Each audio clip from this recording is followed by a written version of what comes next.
Bonjour à vous. Nous sommes maintenant rendus à regarder la 7e parole que Jésus a dit sur la croix.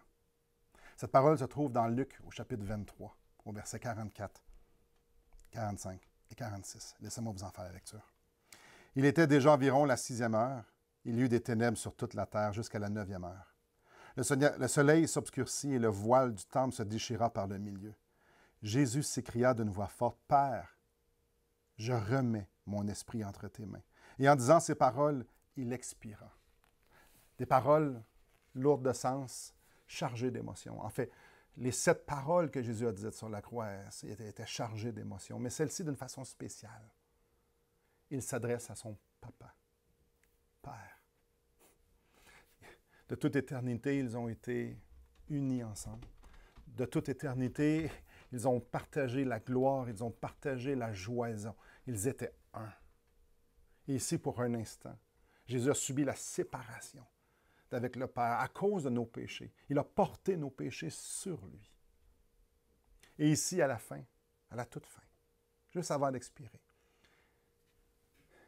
il regarde son Père, il s'écrie et il dit, « Papa, bientôt, je vais être à la maison.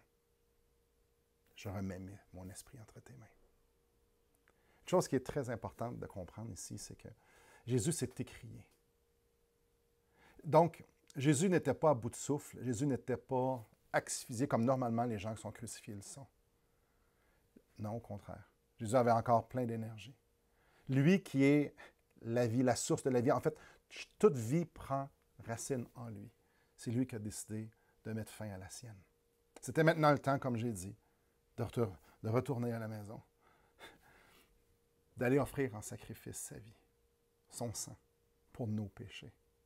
Donc Jésus n'est pas mort aux mains des Romains ou aux mains des Juifs.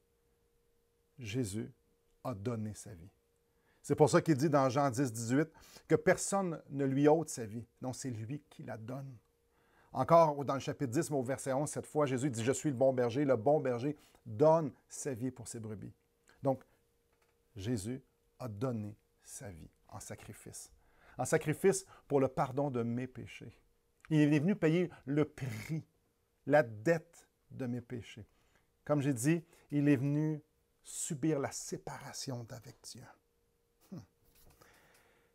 Il est mort pour que je puisse être un avec Dieu. Il a été séparé pour que nous puissions être inclus en lui.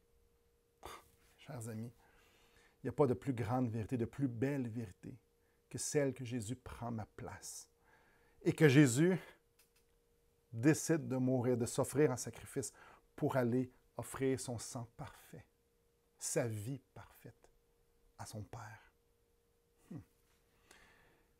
Père, Papa, je remets mon esprit entre tes mains.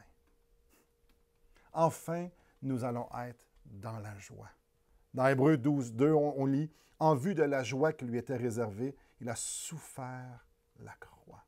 Méprisé l'ignominie et s'est assis à la droite du trône de Dieu. » Il a souffert la croix en sachant fort bien que c'était pour être momentané, que cette séparation-là d'avec Dieu était pour être momentanée, que la joie éternelle lui était réservée alors qu'il passerait de l'autre côté.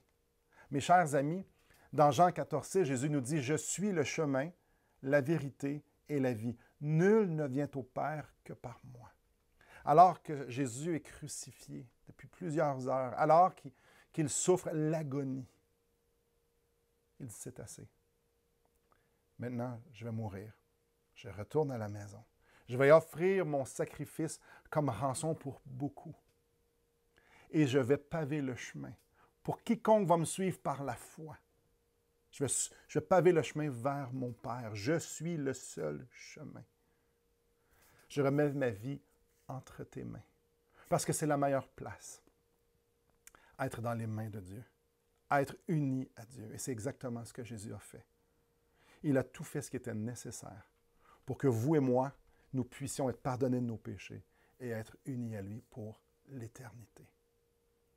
Alors qu'on médite sur des paroles chargées de sens, intensément émotives, il est bon de se rappeler. Il est bon de faire une introspection puis de dire « je suis pécheur et j'avais besoin d'un sauveur. Et Jésus est ce sauveur. Et bien peut-être que ce n'est pas ce que vous pensez. Vous qui écoutez ça, est-ce que vous vous êtes tourné vers Jésus pour lui demander de vous sauver? Alors, lui qui a subi toutes ces injustices, lui qui a subi toutes ces souffrances, et la souffrance ultime d'être séparé de son Père, et ça ne s'est pas arrêté là, il a été uni avec son Père en nous offrant un sacrifice pour que nous puissions être, nous aussi, être avec lui. Est-ce que vous avez imploré le salut, le pardon de vos péchés? Chers amis, c'est quelque chose que vous pouvez faire maintenant. Demain, ce sera la résurrection. Tous ceux qui ont mis leur foi en Jésus-Christ reçoivent la vie que Jésus a, maintenant encore aujourd'hui et éternellement, une vie éternelle. Une vie éternelle qui nous est offerte. Donc le pardon des péchés et la vie éternelle. Chers amis, célébrons. Célébrons, oui, sa mort. Célébrons aussi sa vie. Alors qu'on termine ces 7 paroles, Jésus expire pour renaître ou pour ressusciter avec une vie qui nous partage à tous ceux qui veulent se tourner vers lui par la foi. Alors, tournez-vous vers lui et célébrons. Célébrons sa mort et sa résurrection. Que le Seigneur vous bénisse.